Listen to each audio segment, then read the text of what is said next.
What's good, my G's? Your boy Snow, Ignorant Gamers in the house. How you doing? How you living? How you gaming? Of course, you already know G stands for Gamers. Shout out to everybody just coming to this video for the first time. If you've been around a few times, you already know IGZ up. And if you're new, like we just said, stick around. 10 videos or so. You might find some cool dudes on this channel. It's a team of us. That's why I keep saying us and we and stuff like that. You know what I mean? I am Snow, the resident PlayStation gamer, but I'm always for the consumer. Then you got RZA, the Microsoft whore, and then there's Nigel, Neff, and there's a whole slew of us. But you will hear RZA and myself the most on this channel. And we're bigger than just this channel. We have a website, Ignorant Gamers with a Z, Instagram, Facebook, blah blah blah. Links in the description. Anyway, let me get to the video. NBA Live 16 announces their Pro-Am. Ooh, it's starting to get dicey around here. And it's fully fledged too, so it's not like they just was like, oh shit, 2K did it, let's do it. Did you see my 2K video? If you haven't, links in the description below about the Pro-Am for Live 2K. So a lot of that video I'm going to say here, it's pretty dope. It's exciting to have that aspect in this game as well. I think it's a step in the right direction. I don't like that park shit, but here's why it's an even better step in the direction for the NBA Live series. Historically, Live was, the game, even before it was called Live. Shout out to anyone who knows the game in between the next series I'm about to say and Live, which was Bulls versus Blazers, Bulls versus whoever, all those series. And they always try to get things accurate, make it a sim but still fun and accessible game to everybody. So what has lacked over the years for Live, although their EA in general is one of the ones that did the first My Career thing, in my opinion, under Madden 64, it's good to see that they bringing this to Live and in a good way. So let me get into the video. They want you to rise together in NBA Live 16 Pro-Am, and this brings you basically two ways to play, with your friends. So Live Pro-Am, you can actually get to it for free starting on September 15th, I believe, which means we all can download it, and I'm gonna get to that in a second, right? So what they want you to be able to do is to play online, which is Live Run, which is a 5-on-5 team play, which you guys can all expect that, right? And then the other part, which is an interesting part, is Summer Circuit Mode, which is basically, well, not basically, it is online co-op. Now that's dope. That's a game changer. That is passive multiplayer in a way, right? Because we all about the co-op these days. Then they let you personalize your character using a companion app, a mobile companion app, and then you can also customize tattoos, shoes, and gear, blah blah blah. Now they have this one bullet point in the thing that says tip off, which I would like for them to be able to speak on that. Maybe you're playing as one of the 6 NBA teams, I'm not sure, 6 different NBA teams, and then they also giving you tutorials. So all of that will be available to you on September 15th, which means what happens on September 15th will make it over to your actual game. Now, I believe it was either 2010, 2K10 or 2K11 where we had the combines, and if you stay with it, that was your created player going into the NBA 2K game of that specific year. So already this is dope, and it's taking it a step further because 2K has the scan technology with the camera, and now they are using a companion mobile app in order to get your face into the game, to get your likeness into the game. That is pretty sick, and that app goes live the day that this thing goes live. Now it is EA, and we'll see how well they launch the app. Now, as I said, Live Run pickup game, online pickup game. I stressed this in the 2K video where I was saying the 2K, what was it, 3-on-3 or whatever it was, it didn't feel like you were playing actual ball. You felt like you was playing street ball, but they want this to feel like your in-game type games, and this is going to be a good step in a direction for both games. And don't get it twisted, people have been playing Live 15, not just EA Access, I'm telling you.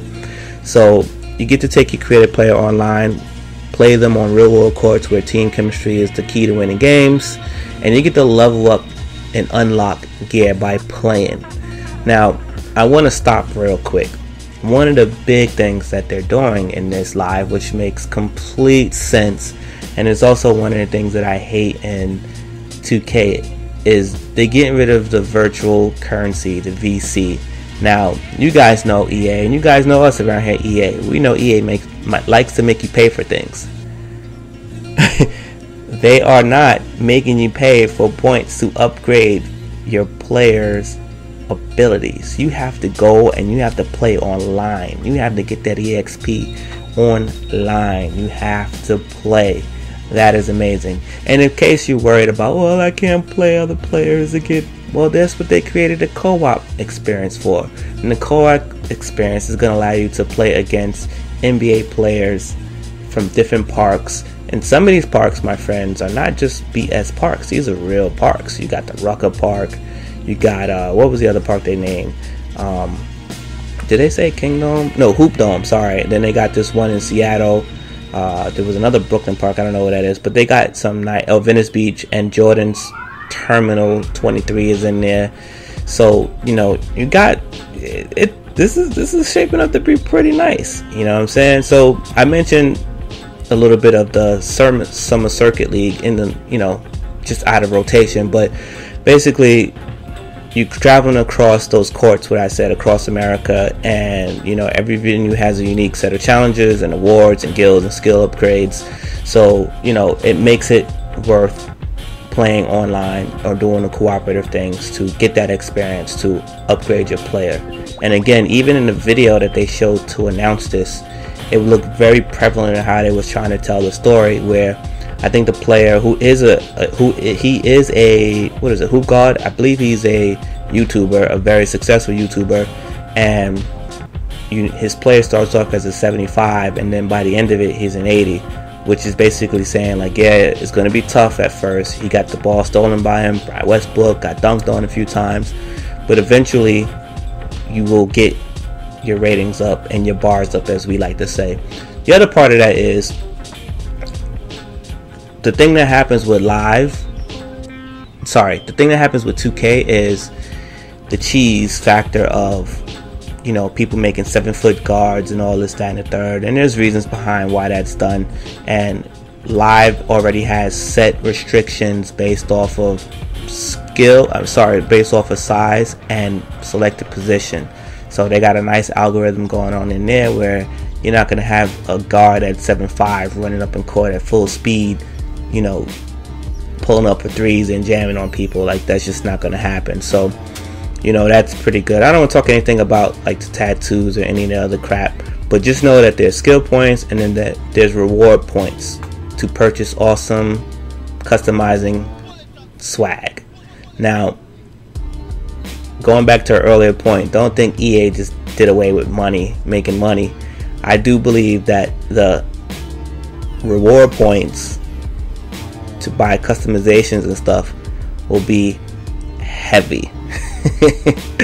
I think that's what you guys are gonna notice, that if you want to customize, you might spend money.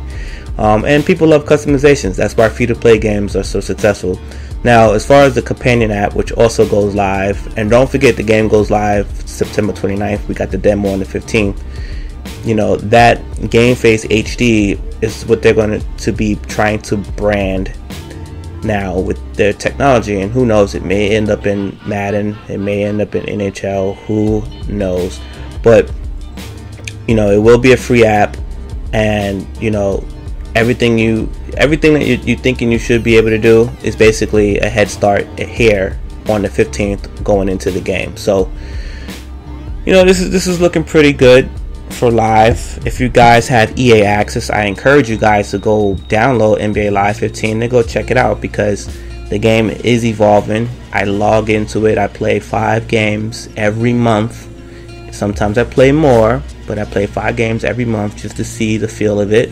And I like that Westbrook is on the cover, because to me Westbrook is is the most expressive player. So when I play in NBA Live with him, I get to see his expressions and stuff, and it lets me know that they are working on the game. So I'm encouraging you guys to go pick it up, and if you have the demo, I encourage you to play it. Let the demo update, because the demo's been updating since Live 14, and they make incremental changes to it the same that they do to the retail copy, because they want you to know that they're continuously working on the game. And you know, you can check it out for yourself. Go in with an open head. Maybe some of you guys got 2K fatigue, which is extremely hard to do, or maybe you just don't know you have it. But there you go. Your boy Snow, Ignorant Gamers, and I'm out. Peace.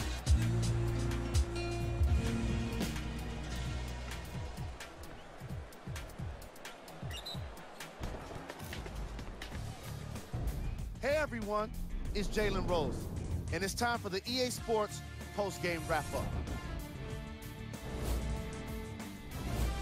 The West got the win.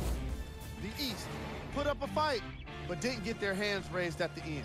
And even though some of them smiled and shook hands with the other guys after the game, you can tell by the way they headed to the tunnels how disappointed they were about this loss. Check out the leading scores for the East. Player of the game. Julius Randle earned the award the hard way. Here we go with the top plays. Number 3.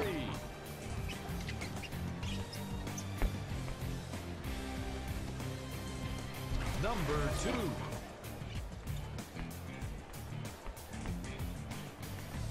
Number 1.